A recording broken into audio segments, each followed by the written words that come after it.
Welcome to the broadcast. And state of affairs in the country is what we'll be discussing this morning, because then again it's towards the end of the year, so technically taking a look at what has played out, the same politics year in, year out. And I mean, the reason why we stand at this state is something that we need to know, because then even as we politic, it's important that we get progress on matters corruption, in how we deal with graft, progress in regards to the growth politically, progress in regards to growth economically. But then again, what we realize as a country or as a nation is pretty much unfortunate, because then when we're talking about progress is where, of course, we're taking 10 steps ahead and 20 backwards, which is unfortunate.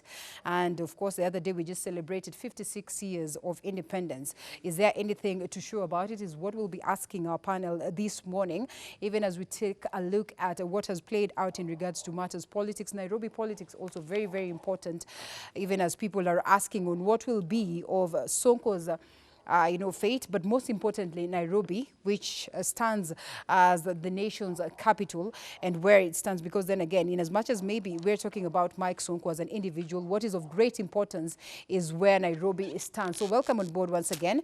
And my panel is all set, or the panelists are all set here this morning. Benji Ndolo, senior political analyst, thank you so much for your time, sir. This morning. And Madam. Gentlemen, a tongue twister, karibuni sana. Asante. I think it's important that you introduce yourselves, because then Benji, we've had him, we always have him every other Monday, and we need to hear your voices. I personally need to hear your voices so I can start gauging on how best we can proceed with this. We have Sharif Jerry and we have Kidi Mwanga, and of course they'll be introducing themselves this morning. Salimia watu. For avoidance of doubt, my name is Kidi Mwaga. Yes, Mwaga. Yes. Yes, not Mwangi. Mwaga. Mwaga. Yes. All right, a KANU activist. Yes. Karibu sana. Asante. Chama ya baba na mama. Chama cha baba na mama. All right, you Yes. still think it holds water? The biggest party in Eastern and Central Africa. All right. And the next government, and the government in waiting, of course. Oh, you think so? I'm not think so. I'm You're certain? Beyond doubt. Interesting. Subject for another day. There you go. Introduce yourself, sir. My name is Sharif Jare. Political analyst.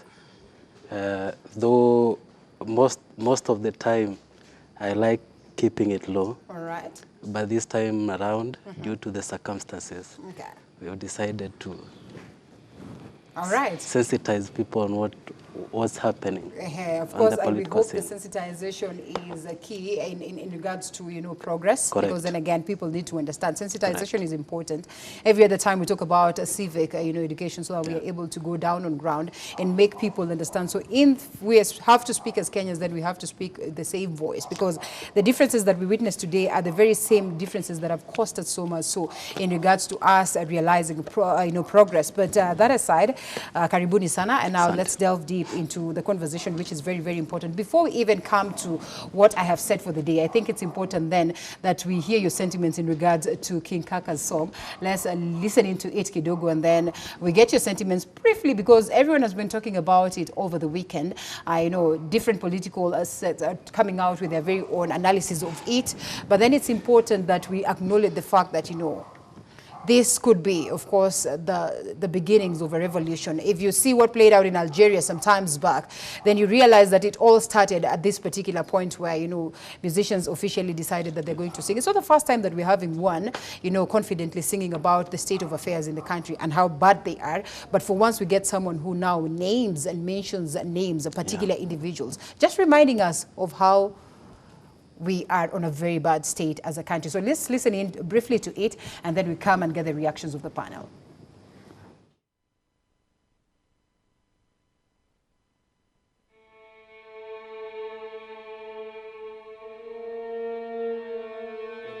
Dear Lord, today I come before you for two things.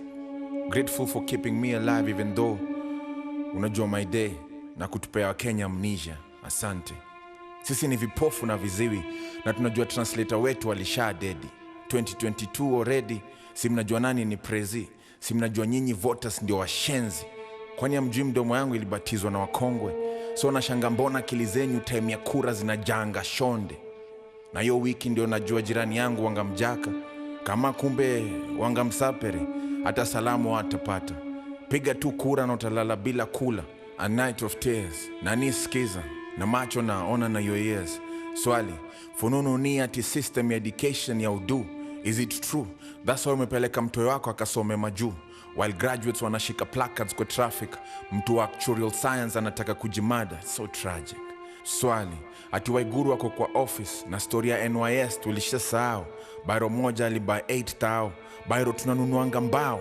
Either sisi ndio wajinga ama akona marking scheme ya kao. Time will tell. Vijana wana bet na kifo. Wanadai betting imewapea job mob kualiko. City Stadium imekuwa renovation for 3 years. Budget ziwatoshe. While Sonko wana dance tu kwa ofe. Swali, how do you sleep at night knowing mkono yako imeua? Not close to purity. Wordsmith, King Kaka arrested for fighting impunity. Hata wakijam na watu party bread, hawatusomi na si kwani. Promises samweki, ini relationship ya aina gani? Is it true? All right. There you go. I've listened to it over and over again, and most of us have. Social media is a buzz up until today. It's trending. And just a reminder of technically what our life has been, probably from that time of course, the Jubilee government coming into on board. But not just the Jubilee party, but just the picture of what has played out since time of independence. And probably that's the reason why he decided to release this in this particular time when we are at that mood of independence, so that we can go back to the drawing board and see what is wrong with us, where are we headed as a country. So I don't know, what do you make of this, Benji? It's a fantastic song, Linda. Lovely to see you. And yeah, the Christmas mood is in. It's here, I know. A lot of our competitors' stations have already closed and gone. Yeah. Sure. Yeah, so we're here working hard. I think today will be the last day for this year, maybe. Not really, surprisingly. Maybe not, yeah. Not really. But yes, we'll just get into the mood based on the discussions that we'll be having. Exactly. It just feels good to be here and to continue to further the work of, as you said at the beginning of the opening of the show, the civic education, the necessary advocacy for good governance. Right. King Kaka's song raises, for me, two very fundamental issues. And while it's a very good song, I wonder why he didn't put a very nice, musical track on it. Yeah, okay. Just really to make it a hit. So I'm suspecting the focus was on the message, but it brings for me out two very distinct issues. Number one, which I regularly tweet and talk about, is the sensitivity of Kenyans that makes it very difficult to speak truth to them. Not just truth to power, but truth to them. In what sense, Linda? Funny enough, Kenyans are still of the thinking that if someone tells you that what you've done is stupid, that's an insult. You see, Which is not. this is a descriptive word, wajinga. Like whatever you're doing is not smart, is not well thought out, is not intelligent, Right. is not clever. That's not an insult. That's a statement of fact that would cause you to take a step back and think, wait a minute, why would this guy come to my office and tell me that my office is dysfunctional? That doesn't mean that he doesn't respect me. So there's a lot of, in this society, there's a lot of sensitivity where even a governor or a CS, you can hardly confront a CS in a mall and tell him, you're screwing up. They just feel like, how can you tell me that? Don't you know who I am, etc. you should know Whereas people. they should think, wait a minute, mimi ni waziri wa agriculture. Huyu kijana simjui. We have met in the mall, he has gotten through my security, he has told me that I'm failing. I would immediately give him an appointment. To come to my office? Because I want to see, why does he think I'm failing? This is That time. This is the main crux of the matter, Linda, that our society has become so broken and so sensitive, and you can see there's no introspection, there's therefore no growth. A lot of people say here all the time that my friend President Uhuru doesn't really know what's happening on the ground. And it's because of being in that bubble and having all these sensitivities that, you kind of insulate yourself, and then one day you wake up and you fail. The second thing, Linda, is the courage. Right. King Kaka says, Waiguru alinunua bairo for 600, bairo ya 50 bob.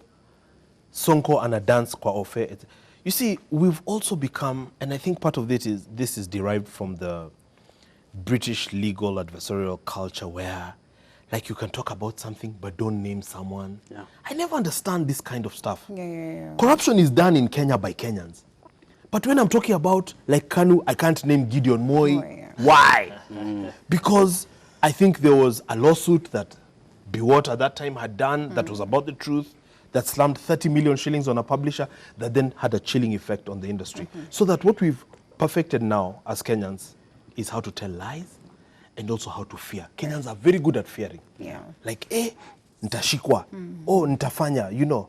The courage in that song is to be commended. Right. Common criminals, thugs, drug dealers that are around, and we know how they get their money and get into office, want to come around and intimidate you and tell you, how can you talk about me? And everybody knows you are the one who did NYS.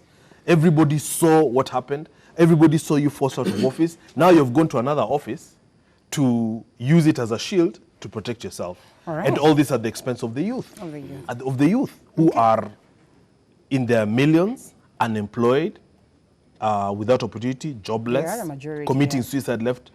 Then you tell me not to talk about that person? You've got to be kidding me. All right, You've got to talk interesting. about them every day. Yes, even as we commend King Kaka, I mean, numerous of people have read politics into it. That is the sad Exactly. reality. That's- That is the sad reality. And I'd love to hear what Sharif has to say in regards to this, because when he speaks of what is playing out in the country in 6 minutes, you realize that he's tried so much so to capture almost all the issues. But again, we have so much so issues that he was not able to capture everything within this particular, piece.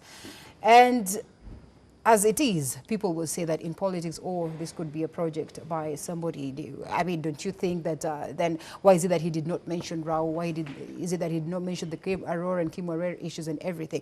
And then you ask yourself, at what point then does it get to this level? We have failed to even look into, what is mentioned at this particular time and just go back to the drawing board and ask ourselves why.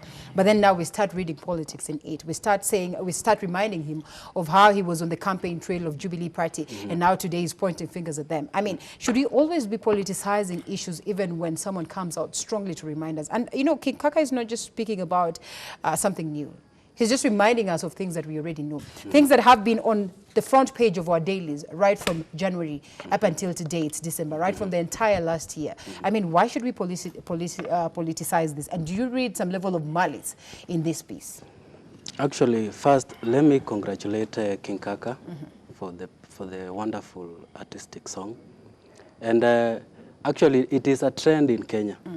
Wherever someone questions an ill in government or society, people tend to come out hitting that person, maybe to impress some few people. Right.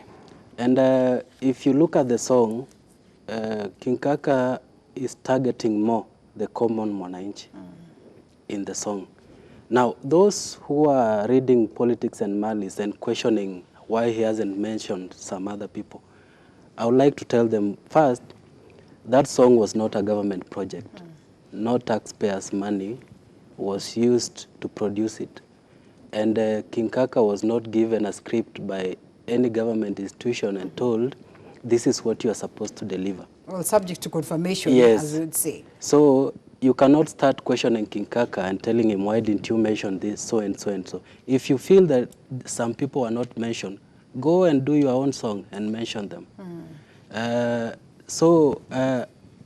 I want to congratulate King Kaka, and I would really like to see more artists coming out as activists, because artists in a society are listened to more, and we need to encourage such.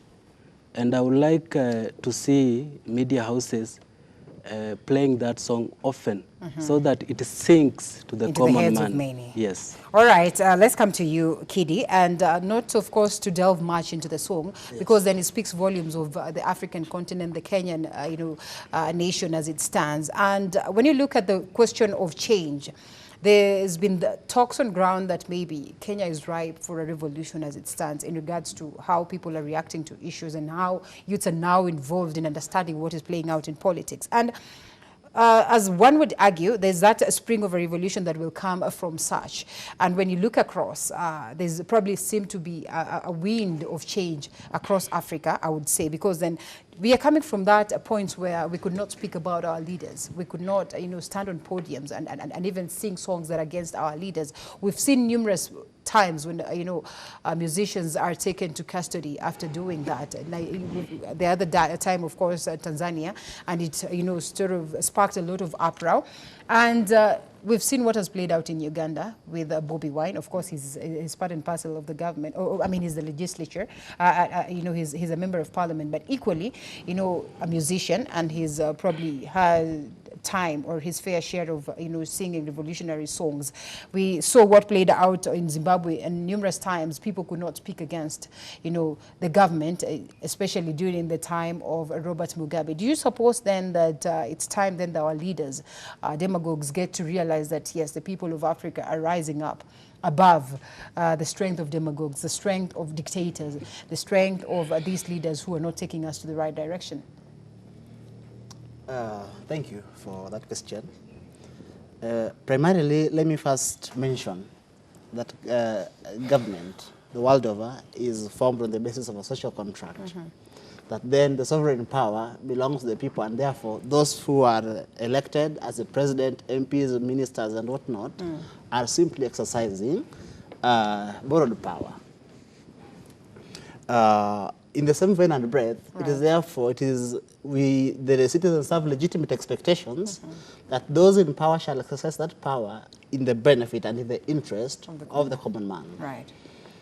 But then I will not shy away from commenting on this piece of artistry by King Kaka.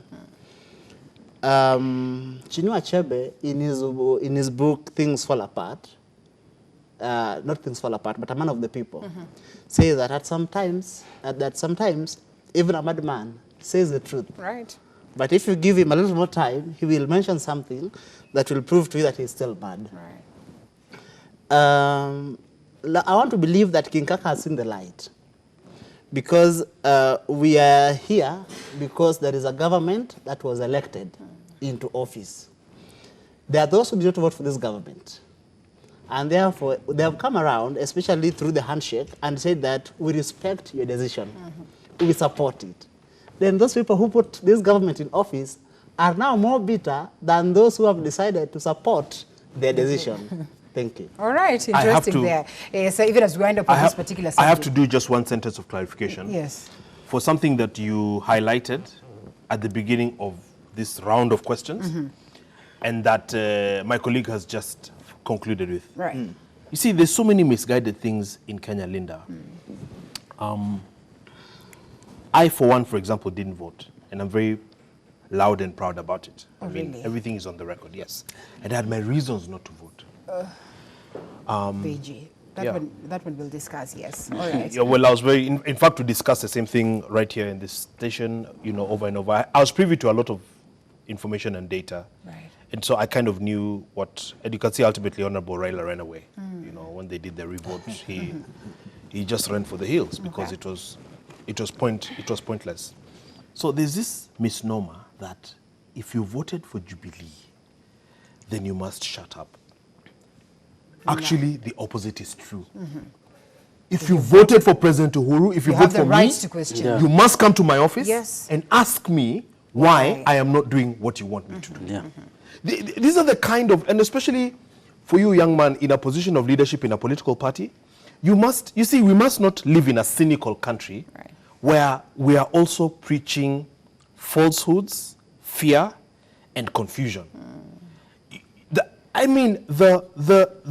Jubilee voter who mobilized, and I've met many of them, and are the most bitter, because this is a young president upon whom they put some hopes, whether those hopes are misplaced or not. It is their right to be very loud, to say we are not satisfied, we are not happy with Jubilee, we are not happy with the president, we are not happy with the industries, and we will not shut up. Look at this. Let me ask you this question in regards to the same, Benji, because when you look at the situation in Nairobi, and not just Nairobi, but across the counties, there is that fear of the interest of the people in dealing with some of these governors who probably have been named, or their names have been put, are on the list of the people who've conducted, matters to do with corruption. And Sonko, for instance, who has enjoyed so much support, Tuju himself coming out categorically to say that, it was too hard for Jubilee to be able to I make saw a that decision in the based on Standard. the fact that, Yeah. you know, there was that support of the people. And hence, I of saw course, that in the Standard. you know, when you look at that, and then there's fear of the people every other time that this person enjoys so much support. Right Honorable Raila Odinga enjoys so much support. So you cannot just handle him anyhow. When you look at such a scenario, I mean, where does it place a county like Nairobi when we have to now selectively apply the question of law in regards to what Sonko has done and not done for Nairobi? What So you're there's talking fear about, of what will the people say? You What see, will the people say? I this mean, this country needs a level of discipline, Yes. you know, and I've said this. and you're free to come in, gentlemen. And I've said this. Okay. I've said this severally. They'll come in just now. Right. You know, I saw a comedian on Churchill last night talking about the different things. For example, that it's Maraga who nullified a presidential election which has now been done in Africa. Right. As a Kisi guy, and then also that it's Matiang'i. It's Matiang'i who's performing very well. Yeah, and who dared to arrest Sonko. You see, Alright. you must have a level of commitment, dedication, and discipline in this country where what you're basically talking about, Linda, is a euphemism for some people are much greater than others who are above the law. Right. There's no such thing.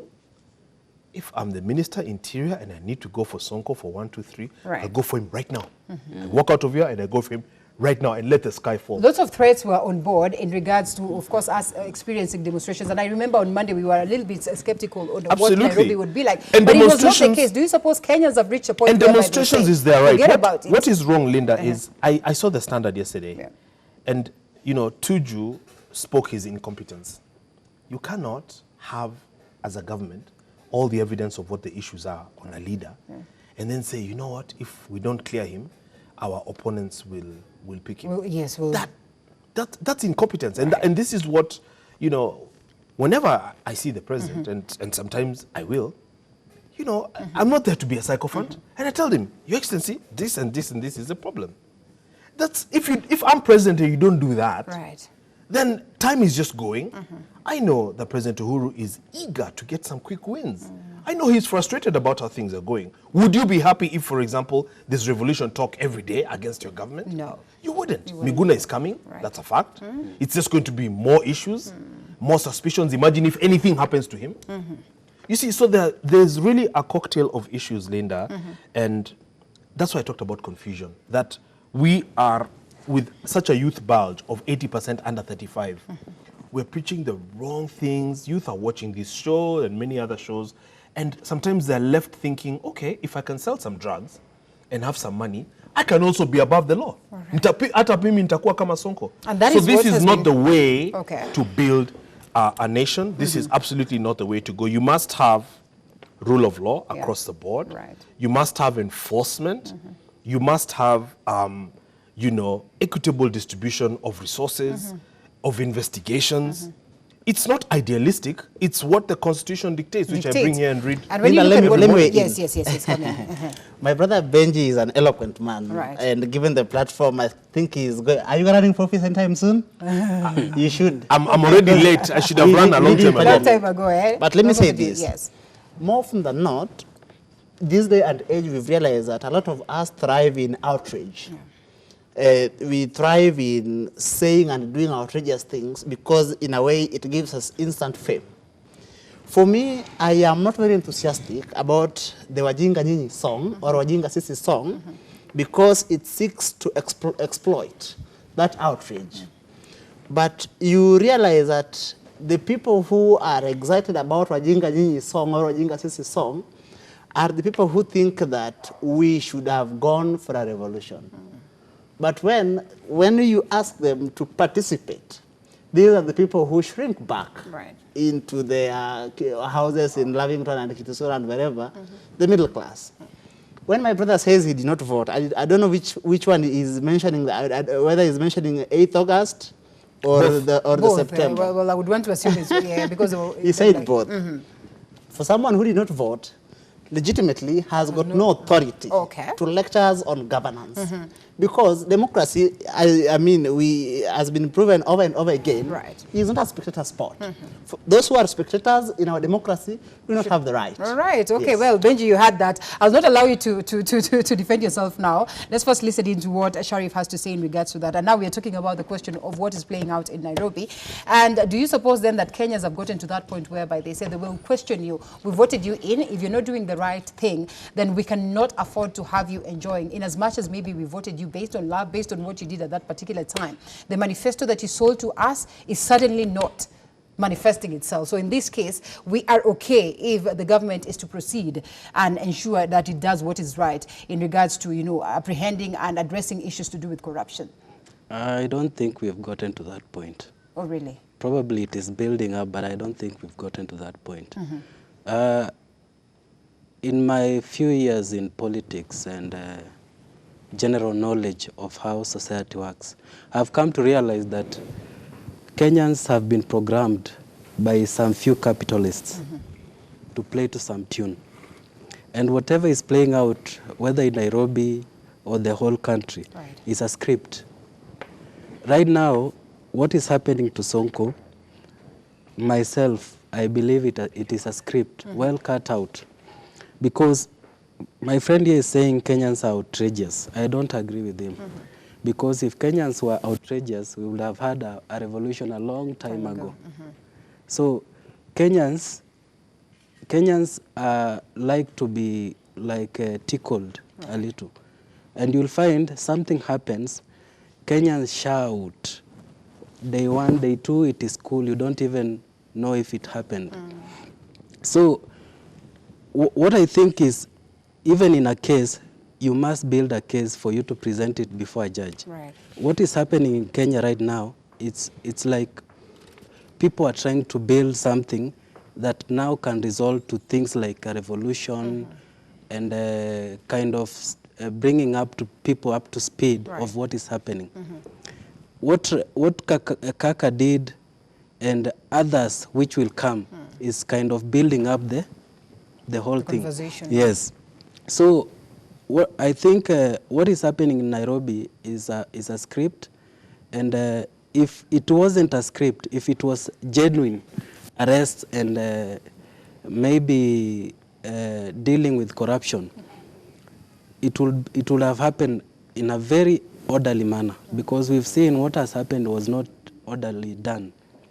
We've seen some politicians going to defend this perceived corrupt guy. We've seen policemen misbehaving while arresting the guy. We've seen the whole country being pulled to discuss one person who is not even in charge of the country. So I feel it is kind of a diversionary tactics by some few people who are up to something else that we don't know. Would you commend the leadership of Mike Sonko in regards to how he has addressed the issues in Nairobi as it stands today, so that we can confidently say that this is political witch hunt? Because then he has a track record that is good enough that we can point a finger at and say, not really point a finger in a negative way and say that, you know what, Sonko has done well for the people of Nairobi. Moving forward, there's so much, progress in Nairobi, looking at it as a national, as a capital city of the country, where the national government sits, where Treasury sits, where the United Nations, of course, headquarters sits. I mean, when you look at the newspaper today, there's that complaint, of course, that the Gigiri offices are not in the best of shape. And, now these UN envoys are complaining. I mean, would you say that confidently Sonko has done well? Sonko is the second governor of Nairobi. Yes. Comparing him to the first, I would... Should we play a game of comparison with Nairobi? Yes, that is what we should do, because how do you rank him without comparing all him right, to somebody? all right, okay. So in comparison to Kidero, he's done well? He's done better. Could But I think Sonko is kind of a populist politician. Okay. Yeah? He might be doing some things well, but he overdoes it. by going to media, social media. And when you go back to the question of trucks, Yes. because it's very, very important, the question of integrity, Chapter Yes. 6 of the Constitution, is very, very important that some of these issues are looked into. Sometimes maybe we question ourselves why it has gotten to that point where, you know, Sonko was cleared to be a member of parliament, up to this point that he was cleared to be a governor. Then we come back and bring aboard issues to do with integrity. I mean, do you suppose then probably the reason why Sharif is saying this is simply because we have realized that, you know, there's so much double speak within the level of governance that it's actually pointless to even say that Sonko is not in the I think best the most leader. unfortunate part of our governance system today, and it's something that I squarely blame the head of state, is the fact that there is even any suspicion that some of these key players are involved in narcotics, in the drug trade. Because then that is the pathway towards a narco state. So be it Sonko, be it Joho, etc. The simple fact that someone suspects that Benji Ndolo trades in pharmaceuticals, in drugs, that right there, because it enough to comes with write so many you other... off. And Right. let me tell you, I was a young man in Chicago, and I know where these kind of things end up.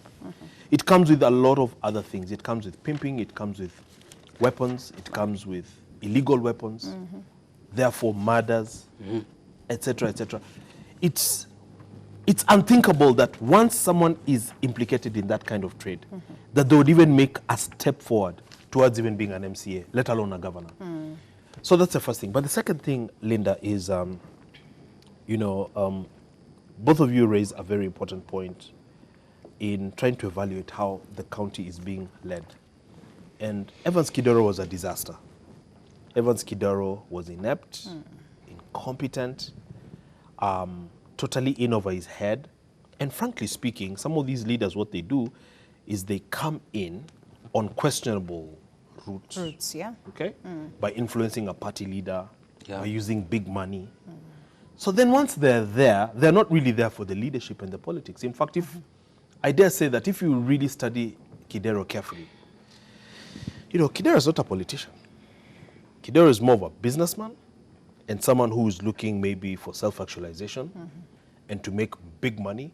So he's not really the kind of guy that is passionate about this and that issue, that can connect with Mwananchi. Many a time, in fact, he spared no opportunity to kind of hammer his party leader in looking for the mantle in Nyanza. I think you remember when Kidero used to do a lot of fundraisings, about 20 million a week. For us, we look at the details of this in South Nyanza. And then that kind of didn't work. And then there was a blowback in ODM, and in the different rallies, he wouldn't be allowed to speak. And the people were really angry with him. And he was underperforming and misperforming. And Nairobi was sinking and sinking. No garbage collection, no payment of rates, no payment of salaries, no implementation of this and that, no security, no drainage. This is the reality of the track record. Right. Now, I don't like to say Mike Sonko because that's not his name. Right. Mike Bovey. And I try to Gideon teach Bovey. these young politicians to be serious. Right. Gideon We do Bovey. this all the It time is. here with Mike every Monday. Yeah, So yeah. Gideon Bovey, then comes in, and you know how the Bible says, to him who much is given, Much is expected. much is expected. Right. So he's not as polished and as educated as Kidero. Right. So whatever he's done now, he's really actually tried. But the problem with him is that you can take a man out of the ghetto, but you cannot take the ghetto out of the man. Yeah. That is So right. Mike Sonko, alias, is in office as governor, behaving like a kindergarten child. Yeah. And what Sonko could have done, and this is what I've advised on air, informally and formally, if I was Sonko, I would have just surrounded myself, Linda, let me give you the golden bullet, Right. with 10 very strong advisors. Especially because he's able. He's able. I mean, I don't know the source of his wealth, but it's a lie It's to in pretend question that, right now, of course, that, on that page Sonko is 46. not able to hire 10 competent advisors. And I think this is what President Eisenhower used to do. So this is what I would do. You talked about running. If I run, and I run wherever I run, I hope to become the best leader this country has ever produced. Why? You sit there because you are the boss at the end of the day. But Kenyans are very insecure. And then you have he your assumes that if advisors. someone comes on, the advisors would take up. Have your advisors debate. in front of you. You're still the governor. And then take a position. But you cannot go on your own, surrounded by groupies, surrounded by hangers-on. It's insecurity. Okay, well, are we getting to that point Let me where say his this. worst All you have fears to will do be is keep confirmed? wearing- Let me say this. Let me say all this. right.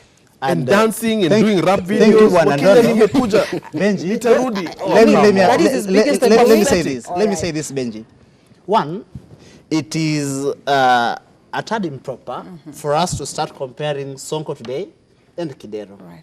Because Kidero lost an election, or so you want to presume, because he himself did not petition Sonko's win. Right. So that was a sufficient indictment on his leadership or lack of it. Today, Sonko has a mandate. And when Sonko has a mandate, one of what we call devolved functions is provision of water. You go to huge swaths of Nairobi, there is no water. Yeah. And And there's rain. And there's rain. Plenty of it. And therefore, that is the first indictment. So for me, secondly, if someone is saying that Sonko's arrest is politically instigated, yeah. then you ask yourself, 350 million disappearing, not accounted for, and then someone is saying that that is politically instigated, then what is this all this talk we are talking about of corruption and accountability and whatnot? We are here because you think we need to inform the city, our viewers. All right. And therefore we owe ourselves the obligation of being very candid with ourselves. My brother Benji, and with all due respect, my brother, I love you, the exposure you have with Isanoa in the US democracy. But one, you realize that one of Sonko's undoing is that, one, Sonko has been engaging in juvenile theatrics since he was MP and ended up a senator and governor and whatnot. As governor, today, you know how the cost of living has skyrocketed through the roof. And while people of Nairobi are struggling with the basics, Sonko was out there showing us gold in his, whatever. Right. And if someone is saying that Sonko is doing well, I don't know which universe they're coming from.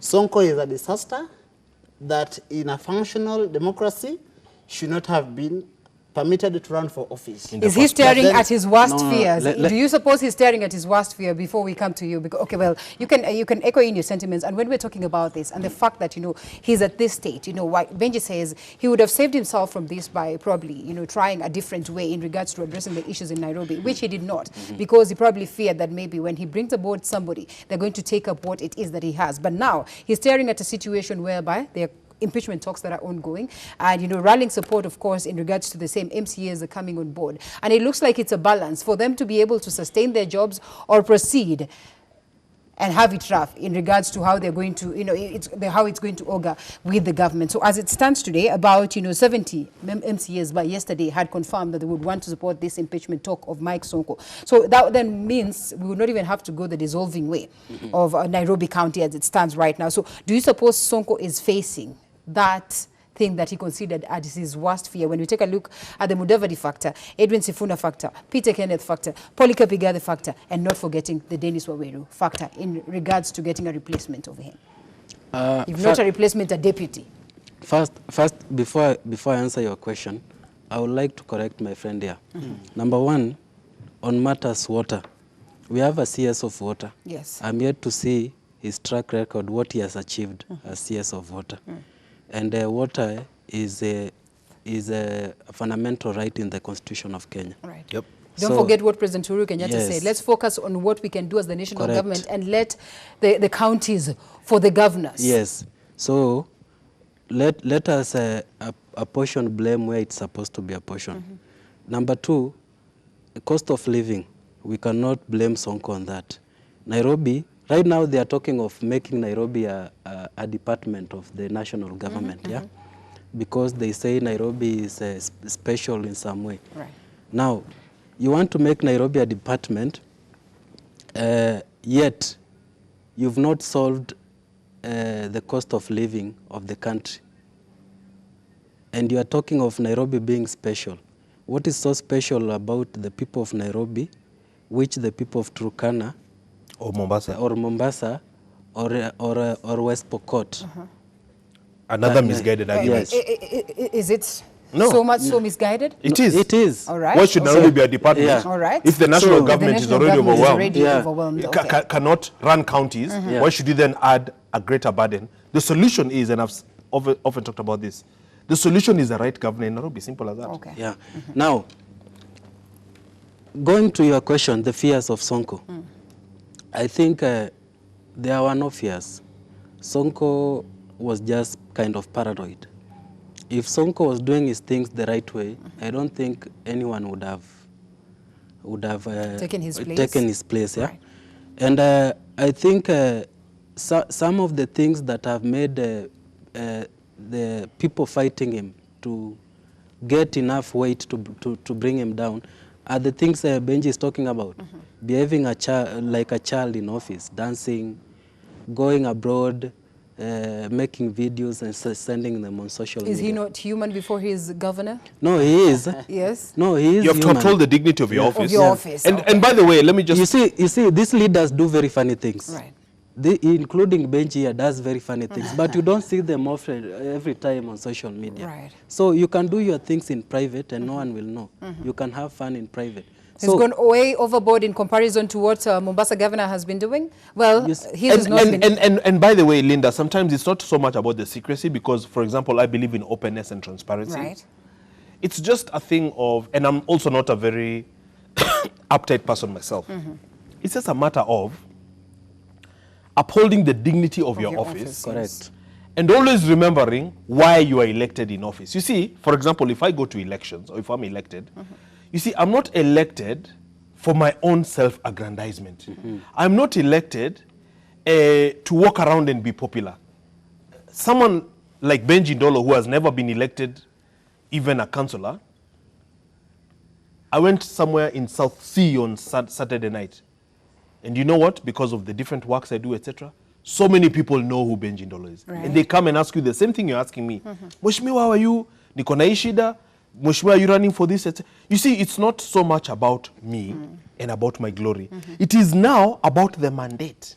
And every time you go, you must see gaps and see and ask yourself, How do we seal this? how can I seal this today? Right. The lights are on in Nairobi, which means that our power bills as a county government are going up and they are going to Kenya Power. What can our engineers do to ensure that by 6 o'clock every morning, all the street lights are off so that we realize there's savings and we're able to put medicine in Pumwani? If you're not thinking about that day and night, you're not a leader. You see, this is, Linda, we've gotten it so wrong where, if you look at the Johors of this world, etc., people think, now I'm known, I'm famous. So you're on Instagram with designer wear. All this is not the point of your office. Linda, You must uphold your office in dignity All right. so that you have the discipline and you send the right signal to your staff. Because remember, I have staff who are under me.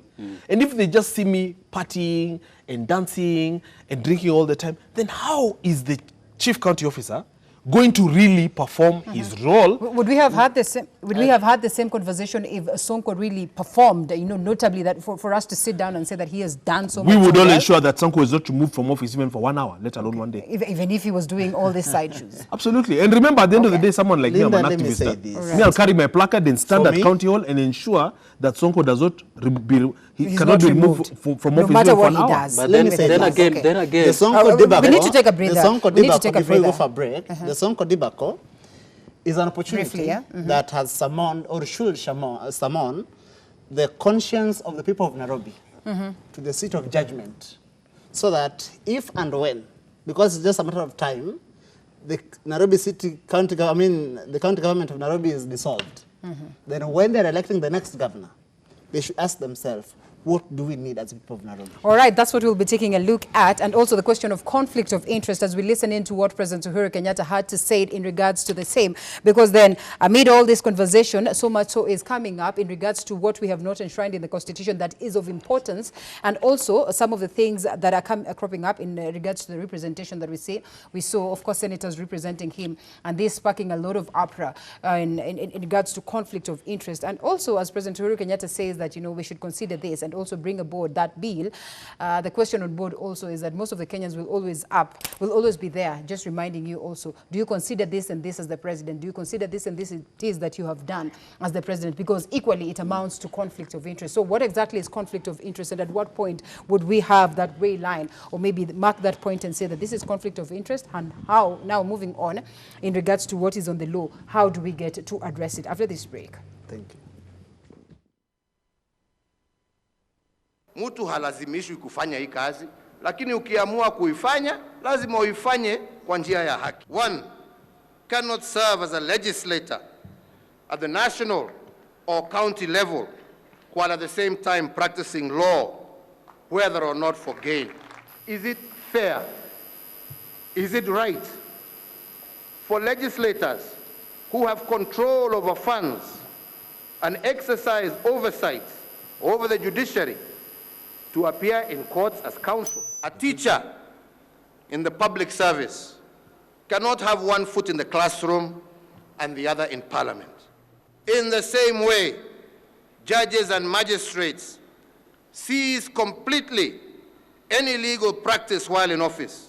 So I have therefore directed the Attorney General to fast-track the submission to Cabinet for approval and transmittal to Parliament the law on conflict of interest, which has already been subjected to stakeholder consultation. Right, we're back on air, and of course the gentlemen are a little bit talkative and vocal in regards to issues, and they would sort of wish to get to know the timing so that they do not go beyond. Yes, no, make it proper. as conversational as possible. Yeah, as and informal you as can possible. just get to balance that. Okay, well, I've spoken for a long time. I think it's time that then I allow somebody else to weigh in their sentiments. So in the shortest and easiest way possible for someone to understand, I think we can have that conversation. But then again, let's cross over to what we've seen the president saying, and seems a little bit, focused on ensuring that we have a balance in regards to how some of these, representatives sort of hold their offices, and most importantly have, like the freedom to extend to other different offices. And we would not want to call them other different offices, because then when someone involves themselves or put their hands on something, it's because they have proper understanding of this thing. And that's the reason why they term it necessary. So there's been that conversation ongoing in regards to conflict of interest that was brought aboard by the representation of Mike Sonko, by Senator Mutila Kilonzo Jr. and Senator Kipchumba Murkomen. And of course, they came out strongly to defend themselves and say that, constitutionally, they're not barred from, proceeding to represent Mike Sonko. But the conflict of interest then arises because these are the very same people who are supposed to put the governors on check and question them at the Senate committees. They'll be questioning them in regards to these, allegations of corruption. How do they manage to do this, or how will they be able to address this without bias? And they're the very same people who are representing Mike Sonko in court, and a lot of issues in regards to conflict of interest arising, not just in regards to that. President Uhuru Kenyatta puts his hand on it, and now the Attorney General needs to ensure that, of course, there's a bill that, of course, will draw up comprehensive details in regards to this topic of discussion. Yes. What do you make of, first of all, President Uhuru Kenyatta's, reaction into the same, and him coming on board to say that, it's time now that the legislatures, it's time now that the senators are a little bit cautious in what they put their hands on? The first, who goes first? Kanu. Okay, Kanu should go. Okay, Chama cha Baba na Mama will go first. Okay. And the first thing I would say is that there is a celebrated law jurist. There is a celebrated jurist by the name Lord Denning, who defines bias, or which is closely related with the conflict of interest, as if a judge, that we do not look at the mind of a judge when we are determining bias, but we look at the mind of a reasonable person. That a judge may be as independent and as impartial as he may be, but if a reasonable man on the street goes home thinking the judge was biased, then the judge must not be allowed to sit and make a determination. And if he does sit and make a determination, then that decision cannot be allowed to stand. Okay. Because the matter of the Nairobi County government, and of course Sonko in particular, will find its way to the Senate. and Senator Kipchumba Murkomen as a majority leader and his colleague Senator Mutula Kilonzo will have to pronounce themselves on this matter one way or another. It therefore leaves the doubt on the mind of a reasonable man on the street, wondering if they would be impartial in the floor of the Senate if they have maintained his innocence in court. All right. Yes. Okay, interesting. There you go. And I don't know why we're having this conversation now, because we've seen Orengo also equally representing, people in different issues, of course, in regards to matters corruption, in issues, of course, in regards to the interests of the country. And in a way, they will also find themselves into such, committees. I mean, why is it that we never had this conversation initially, and now it stands at this point, particular point? I think, number one, I want to agree with the president that it is wrong for senators to go represent a governor when they are supposed to be providing oversight over counties. But then again, I want to fault the president because I feel that the president has politicized the whole thing. Looking at Murkomen, looking at Mutula, looking at Manzo, the people who went to represent, they are kind of people who are not aligned to the side of the president. So the president in the recent past has been showing tendencies of getting angry easily. And I think he borrowed that and brought it to this issue of Sonko, which is politicizing. Because I was asking myself, what was wrong with the president just doing a circular as the head of state? Do a circular to all government departments, all arms, and tell them, as president, this is what I think, and you should not do it. And going forward, as the government, we are forwarding a legislation on this matter without going to public. Because that day, he would have taken that time to talk of more important issues, the economy, joblessness, yeah? Those kinds of things, the floods and all that. But he takes it to concentrate on a matter that is in court that can be handled by other people. All right, this is just a situation that, brings us to that picture of what is playing out or what should be put into consideration in how we address issues. And there's a wider scope to it, I'd want to say. And I think you've seen the conversation going rounds and rounds. And, people asking what exactly is conflict of interest? I mean, is there a line? At what point then do we say that this is conflict of interest and this is not conflict of interest? And then that calling in of the Attorney General to address this and to ensure that, the bill draws up a wider scope or a comprehensive, way of approach in regards to the radius, so that at least we are able to know very well that moving forward, if this is conflict of interest, that this also would be declared as that, and then we'll not have such a scenario playing out where, again, it becomes pretty much hard to know who should represent who or who should not do what. And also when you're looking at the appointments, every other time you're told that if you have to run for office, then you need to resign, you need to drop from this particular job that you've been doing. Is it equally the case with what we're seeing, right? Or should it be the case? You see, Linda, in an immoral society, you have, for example, a deficit of shame, where you then have to resort to law for every single thing. So do we need a law now that tells you that if you're in a bad mood, you cannot walk into studio and slap a lady? Do you need a law that tells you cannot beat your wife? Should be common sense. That's absolutely common sense. We have such confusion in this country and such lack of shame that, for example, when you have a CS or a governor under siege, you then have political formations or tribal formations trooping to court in public broad daylight to defend that person because that's our person. That kind of nonsense is so outdated, is so futile. You see, this kind of politics, Linda, can never yield anything good other than balkanization and tribalization of a country, other than offering solitude and safety to corruption, to robbers. So just imagine once again, if I'm a governor and I know what I've done.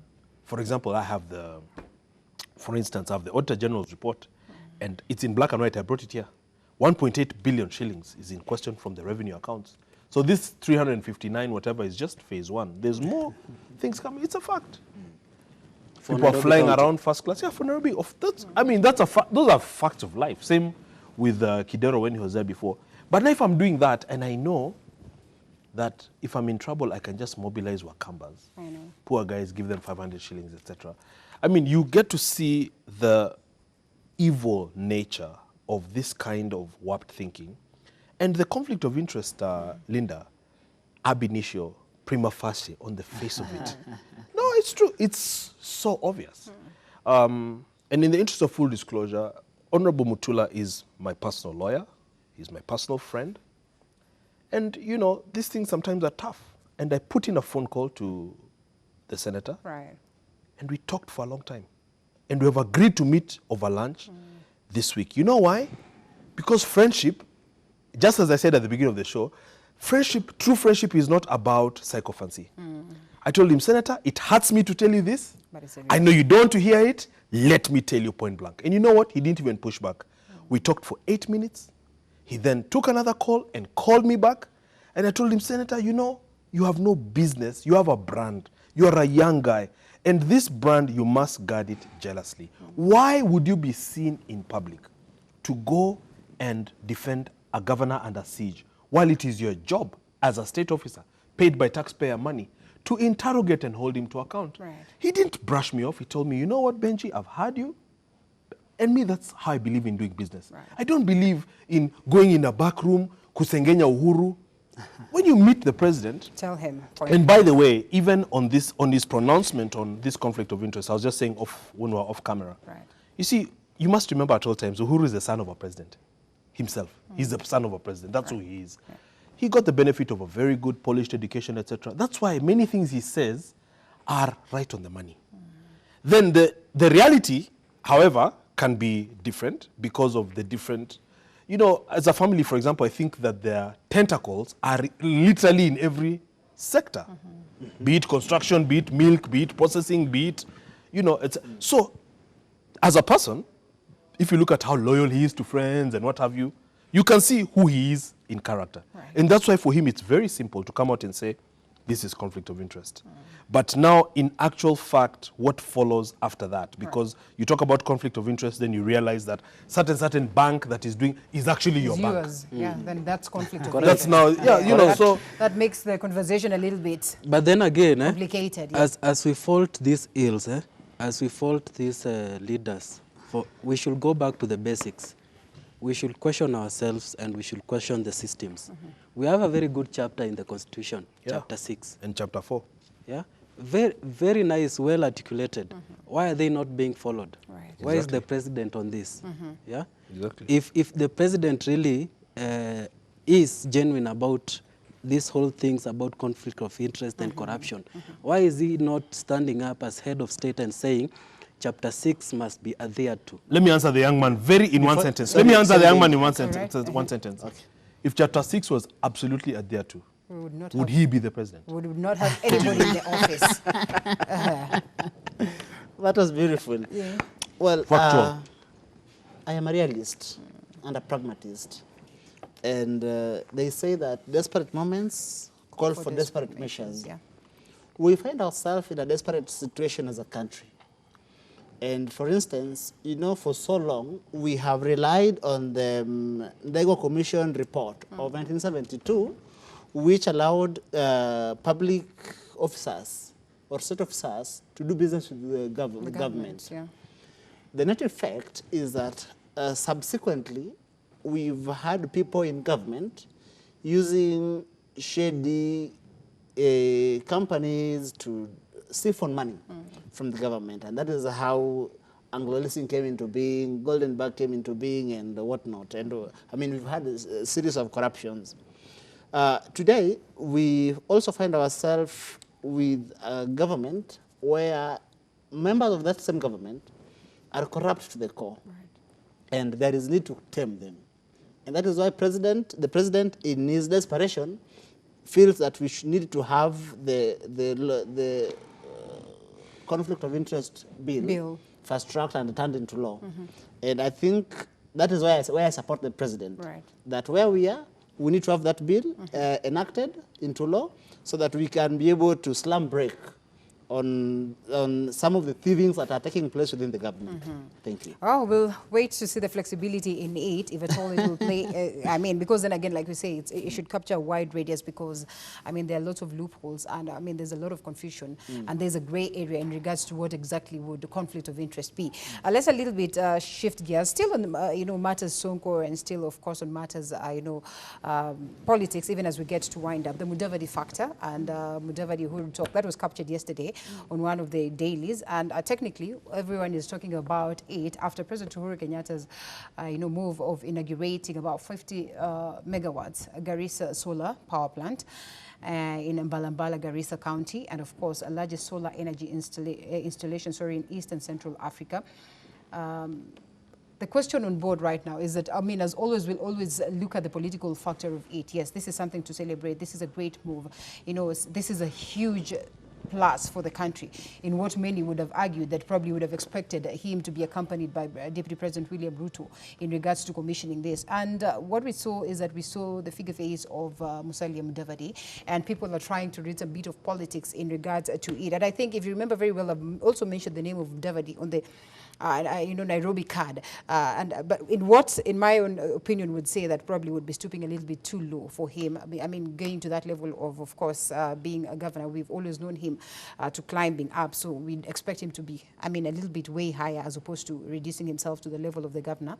But what do you read into this conversation or purported conversation that would have been between President Uhuru Kenyatta and Musalia Mudavadi, that is the NC party leader, Benji Ndolo? Of course, key things coming on board could be the factor that he's just trying to coerce him into joining fully join the BBI trail, or maybe there's that factor of the finance minister that is playing out, or maybe, yes, Treasury, matters Treasury. There could also be that picture of you know, the gubernatorial seat, of course, in Nairobi, which to me would not really add up.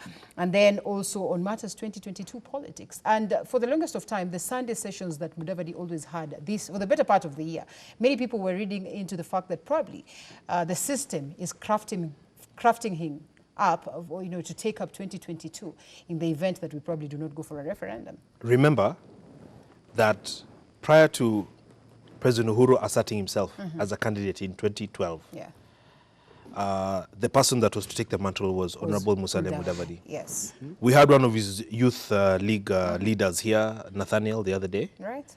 And you can just tell by watching Mudavadi that he's always the preferred candidate for many reasons. Genteel style of politics. You know, the pedigree from being the son of Moses Mudamba. Very close to President Moi then. Yeah. I hear there's a school of thought that says that after Jubilee is done, there's going to be a lot of reform needed. Yeah, just a lot of rebuilding the country. It is in this light also, Linda, that you hear the likes of Matiang'i.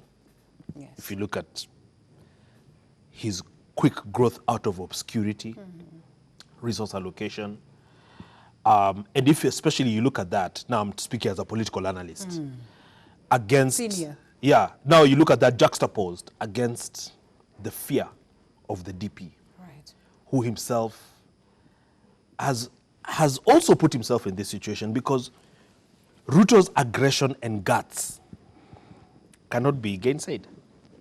He's in Kanu, he knows what Ruto did to them.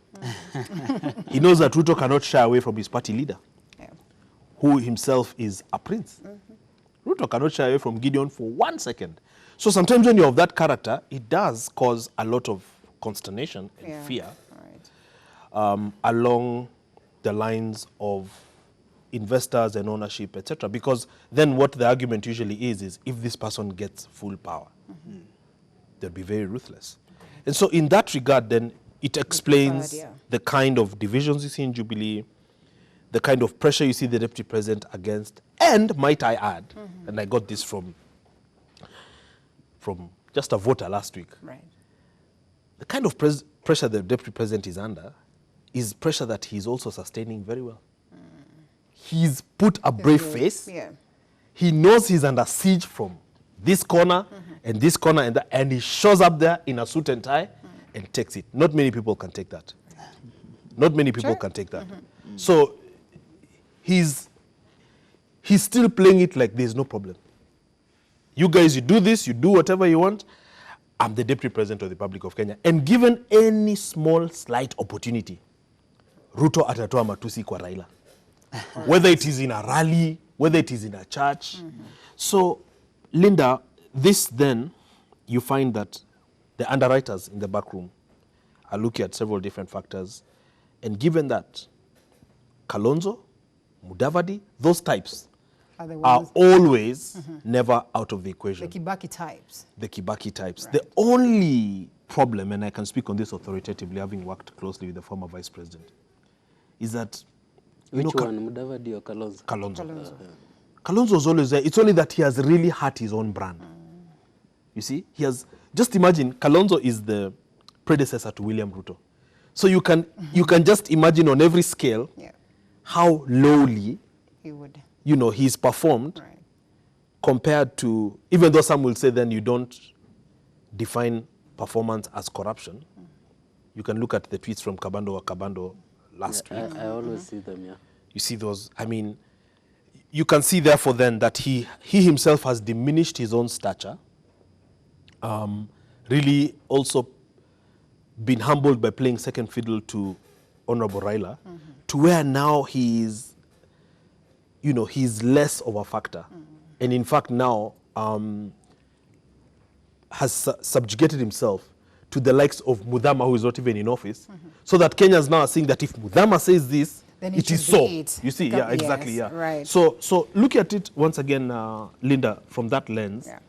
You see that Musalia Mudavadi, to be honest, is far from over, is not done. Right. He had a candidate in Kibra. I understand they spent some 50 million shillings. The candidate was also quite popular, but now there are other issues at play. And even in that context, he still got more than 5,000 votes. Yep. But then Ruto's candidate also got more than 10,000 votes. So once again, we are back to... The Ruto equation. Yes. All right. Linda, Exactly. in answering your question, Right. Sharif, One- you come after him. okay, don't no, worry. Sharif. It's okay. No, you come. Yeah. Okay, thank you. Well, one, Musalia Mudavadi factor. Musalia Mudavadi, as the senior most politician from Western Kenya, is unable to control even Vihiga County Okay. because his own governor happens to be an ODM governor. Musalia Mudavadi has always demonstrated that he lacks political spine. Because if he did have political spine, we could have had a Mudavadi presidency. Today, as we speak, Mudavadi is in his worst. And he has tried to seek relevance by first fighting BBI, second, and of course, handshake. He has sought to paint the perception that NASA is alive. Yeah. Mudavadi himself, while speaking during Raila's vision launch in 2007, said that with Raila Odinga, ODM is politically rich, and without Raila, ODM is politically poor. He knows that he himself, left on his own devices, cannot do much. Right. When my brother says that they spent 50 million in Kibra, and for 50 million they got 5,000 votes, if we were not on live telly, I would have laughed hysterically. But I want to become a little... Address this with decorum. With yes, some decorum. address yeah? this a little decorum. But say that the only thing that would save Mudavadi today is that if, God forbid, he is then endorsed as the system candidate, as a candidate Yes. for 2022 with the backing of the president, with the backing of Raila, those two people would change political fortunes for Mudavadi. Because there is a way, as a presidential candidate, it changes your gravitas, even on the ground. Right. So that you realize that, for instance, if his party would be ANC still, ANC would gain traction. Right. But as it is, Mudavadi on his own flogging a dead Yes, horse. we are expecting information. And But- I think but- that's but where Linda- Benji started by saying that, this is more or less like the Kibaki factor. When Can I ask him a of course, Raila question? said, Can I ask him a question? Please, by all means. So he's talked about Musalia, Yes. who I don't work for. time, yeah. But in all this, where is his party leader, Gideon Moi? Yes. And also, number one. Number two, how many votes did you guys get in Kibra? So simple questions. All right. One, Kanu didn't fill the candidate, candidate in Kibra. Kibra. So what right, Yes. don't talk about anything. Relax, hold your horse. I will answer you. I work in Kanu. I am a Kanu member, and I am privy to certain things of how Kanu operates. Right. In Kibra, Kanu decided to support the handshake candidate, handshake, yes. who was Ken Okoth. Who was Mariga. Imran Okoth. Imran. Yes, was the handshake candidate. Imran was, of course, Yes, he's the handshake fielded candidate, yes. by the other side of the Jubilee that we all call Tanga. Did we see a clear picture of Kanu supporting Imran? Yes, my SG, the Nick Honorable Rick Salat was there. Thanks a lot. The chairman of the Kanu Youth Congress was there. Yours truly was So there. if your Right. party didn't really have a candidate, how can you laugh at someone's 5,000 Well, votes? technically, also the question No. that he asked you in didn't feel- regards to voting, Now, yes? I'm very glad you've brought the issue of Mudavadi Yes. into play here. And I want to talk about it authoritatively. Number one, Mudavadi is like a father to me. We are very close. We talk almost every day. Right. Now, he has talked of Mudavadi not being able to control Vihiga County. You should know Mudavadi is one of the most democratic leaders in this country. Number two, he has talked of Mudavadi has no political impetus. Spine. The spine, yeah? Yes. What will you define As political spy. as political spine? Mudavadi has never been his own man. And I will demonstrate. If you Hold it there. Hold it Remember, there. there's a question of time. We only have Yes. like about 3 minutes. Hold it there. Yeah. Now, I want to tell this guy here. My name is Kidi. Call me Kiddy, Kidi, yes. yeah. I want to tell Kiddy here. He is one of the people King Kaka sang about. Because we have very many educated people in Kenya who don't want to see reason. They want to see sycophancy. Naiwake. Yeah?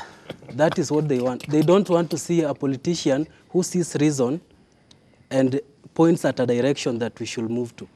Musalia is not a kind of guy who will follow sycophancy just for the sake everyone is going that direction.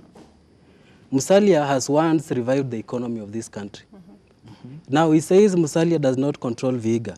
Why is it that Musalia is being sought after by the government? All right, is he being sought after now? That is Yes, one thing that he we is. need to discuss. Now, I mean, briefly before we, let me finish on, yes. on the tours he has made with the president. Yes. Now, there are several proposals Musalia does to the government about the economy. Right. And some of these proposals are usually implemented. In the recent past, he has been snubbed on several occasions.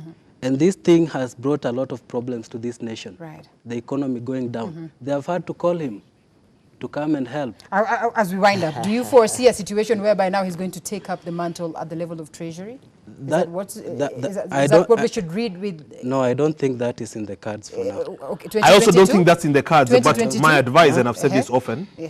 you've seen the work, the track record of the Auditor General Oko. Yes. We've all seen that. All right. You've seen the developments of last week, and this is someone I've worked with closely, so I understand him, intimately. Right. You've seen last week that out of 17 shortlisted candidates, the president didn't find any suitable. So Okay. they've started the So process the Auditor afresh. General again. What I think is that the Auditor General should take a small leave of absence just for the disconnect to happen. He has audited all the books of 48 governments, the 47 counties and the national government. He's best suited to go to Treasury and look at everything over there and balance those books. I know for a fact that he can do it. Okay. And I know that what is inhibiting a lot of this is the nasty politics of tribalism and the... But if anyone can go in there and look at the debt register and then recalibrate this thing and bring a sense of balance to books, within 2 years. Okay, it there's is the question- FCPA Edward Ouka, and that's a fact. All right, there's the question of political stamina, of course, track records on the previous offices that these people occupied, and also the question of technocracy, if at all someone is a technocrat or no. The conversation still goes on. Of course, you can proceed to our social media pages and, of course, take a look at this conversation. As always, done? Ebru TV. Yes, we are done. It's a wrap, man. Merry It's a wrap. Christmas. Merry Christmas. Oh, Merry Christmas. Are you trying to tell us that you won't be here on Monday? Are we still here on Monday? Oh, yes, we are still I don't here, think I'll Benji. be here. All right, well, all the same. 16. It's good to say I Merry won't be Christmas, here. just in case. I'll be in the village. All right, thank you so much, Benji Ndolo, Thank you, Linda. senior political analyst, Sharif Jere, Thank you. ANC strategist, and of course, that is youth. Yes. Youth leadership strategist, and Kidi Mwaga Kanu activist. It was great having you. Thank you so much for the great insights, and equally thank you so much to the viewer. We see you again tomorrow, same time, same place. My name is Linda Alela. Do enjoy the rest And of your stop kidding. viewing.